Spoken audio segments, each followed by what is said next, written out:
A VLCC, very large crude carrier, is a type of oil tanker designed to carry large quantities of crude oil. It is one of the largest categories of crude oil carriers and typically has a cargo capacity of between 200,000 and 320,000 deadweight tons, DWT. VLCCs are among the largest ships in the world, often measuring between 330 to 350 meters in length and 60 meters in width. Main characteristics of a VLCC: capacity, up to about 2 million barrels of oil; size, length of over 300 meters and a beam width of over 50 meters. Crew, usually a VLCC has a crew of around 25 to 30 people. Design, these ships are designed for transporting crude oil efficiently across long distances, especially for large-scale shipments. Main routes for VLCC tankers: VLCCs primarily operate on major crude oil trade routes between large oil-producing and oil-consuming regions.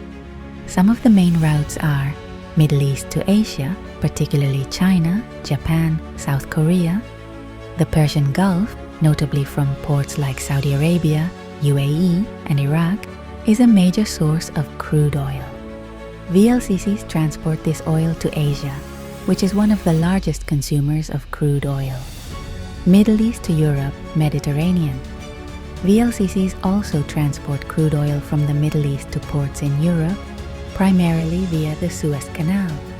West Africa to Asia and the Americas. Crude oil from West African countries, such as Nigeria and Angola, is shipped on VLCCs to both the East, China, India, and the West, United States. Caribbean to the United States. Crude oil is also transported from the Caribbean, notably from Venezuela, to the U.S. Gulf Coast, North Sea to Europe and beyond. Although the North Sea typically handles smaller crude carriers, some VLCCs are used for shipments of crude from fields like the North Sea to Europe or onward to Asia.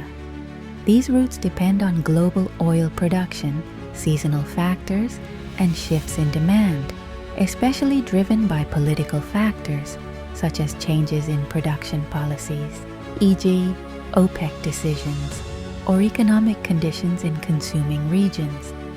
VLCCs are designed to optimize the large-scale transportation of crude oil in an era of high demand, particularly from the Middle East to Asia, which is a vital global energy trade corridor.